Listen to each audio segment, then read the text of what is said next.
हरिओम. पातंजली योगसूत्रे, योगदासांचे प्रवचन. कैवल्यपाद सूत्र क्रमांक 9. जाती देशकाल व्यवहितानाम अपि आनंतर्य स्मृतिसंस्कारयो एकरूपत्वात. कुळ, स्थळ आणि काळ यांचा परिणाम न होता पूर्वस्मृती आणि पूर्वसंस्कार हे अनंत काळ तसेच एकरूप राहतात. सूत्र क्रमांक 8 सांगितलेले अव्यक्त गुण तसेच संचित राहतात. जेव्हा मृत्यू होतो त्यावेळी हे संचित आत्म्यासोबत देहाबाहेर जाते. या संचिताने आत्मा झाकोळला जातो. या संचितात आत्मा अडकलेला असतो. त्यासकट तो देह सोडून बाहेर जातो. या संचितासह तो नवीन देह धारण करतो. या संचिताने झाकोळल्या गेलेल्याचा जो आकृतिबंध तयार होतो त्याला सूक्ष्म देह असं म्हटलेलं आहे. त्याला सूक्ष्म देह असं म्हटलं जातं. यांना संचित संस्कार असंही म्हणतात. अशा प्रकारे संचित गुणसंस्कारासह पुनर्जन्म झाल्यावर त्या नवीन जन्मात जेव्हा जेव्हा त्या सुप्त संचित संस्कारांना योग्य संधी मिळेल त्यावेळी ते संस्कार स्मृतीमधून उफाळून बाहेर येतात. स्मृतीमधून बाहेर येणाऱ्या संस्कारांचा त्या नवीन जन्मातील परिस्थितीची संबंध असो नसो हे पूर्वसंचित संस्कार बाहेर प्रकट होतात.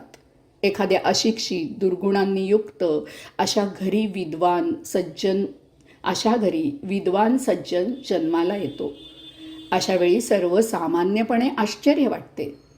त्यावरून पुनर्जन्माचा विचार दृढ होण्याला पुष्टीच मिळते.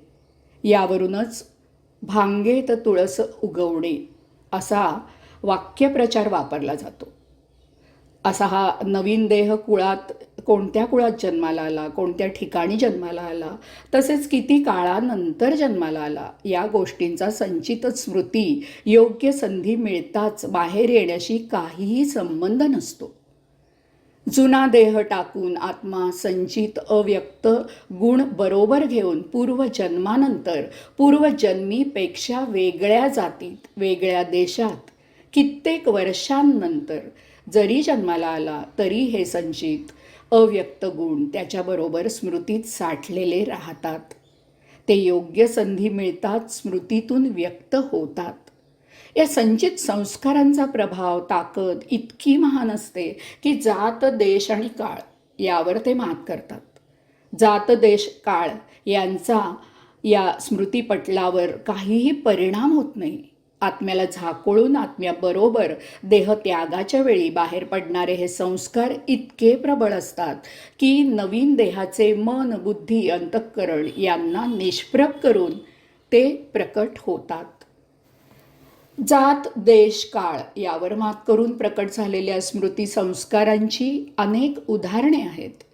राक्षसांच्या एकाच कुळात तमोगुणांनी युक्त कुंभकर्ण, रजोगुणांनी युक्त रावण आणि सत्वगुणांनी युक्त विभीषण असे अनेक स्वभावाचे वेगवेगळ्या प्रकृतीचे भाऊ जन्मास येतात. सुमारे 5,000 वर्षांपूर्वी सांगितलेली भगवद्गीता वयाच्या अवघ्या 14व्या वर्षी श्री ज्ञानदेव माऊली विशद करून सांगतात. सर्वसामान्य जनांना संस्कृत भाषा समजणे शक्य नाही म्हणून त्यावेळच्या बोलीभाषेत सोपी करून सांगतात. एवढेच नव्हे तर गीता अनुभूती कथन करून सांगतात. वास्तविक 14व्या वर्षी जगाचा अनुभव तो काय असणार, पण हे पूर्वसंचित संस्कार स्मृतीमधून सामान्यांच्या कल्याणाकरता बाहेर येतात. स्वामी विवेकानंद लहानपणी अगदी तारुण्यापर्यंत गूढ होते. परंतु भगवान श्री रामकृष्ण परमहंसांचा परिसस्पर्श झाला, संधी मिळाली आणि त्यांच्यातील सुप्त आध्यात्मिक संचित संस्कार बाहेर आले. माणसांची अशी अनेक उदाहरणे सांगता येतील, परंतु माझ्या पाहण्यात एका श्वानाचे उदाहरण आहे. ते येथे लिहिणे अप्रस्तुत होणार नाही. त्यावेळचे माझे शेजारी श्री विकासराव इंगळहळकर यांनी एक कुत्रा पाळला होता. त्याचे नाव राजा ठेवले होते. ते आणि त्यांचे कुटुंबीय राजाचे अपत्यासारखे लाड करत. ते आणि त्यांचे कुटुंबीय राजाचे अपत्यासारखे लाड करत. त्यांच्या मातोश्री निलिमा इंगळहईकर यांना त्याला नातवासारखे सांभाळत.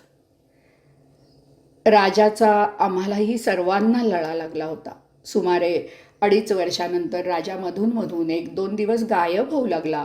त्याचा शोध घेता असे लक्षात आले की राजा सध्याचे राजाराम पुलाजवळ जे महादेवाचे मंदिर आहे त्या मंदिरात मुक्काम करतो. त्याला अनेक प्रलोभने दाखवून घरी आणण्यात येई. या कामात अस्मादिकही सामील होत असत.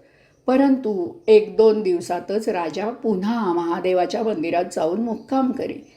असे 4-6 महिने चालू होते. शेवटी जड अंतःकरणाने श्री विकासरावांनी त्याला असे घरी आणणे सोडून दिले.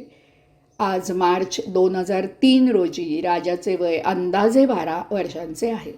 श्री विकासरावांच्या किंवा आमच्या घरचे कोणी मंदिरात गेल्यास राजा पूर्वीप्रमाणेच अंगावर उडी मारून ओळख देतो. खायला घातल्यास आनंदाने खातो. मंदिराच्या बाहेर रस्त्यापर्यंत पोचवायला येतो आणि तेथेच निरोप घेतो. हरिओम.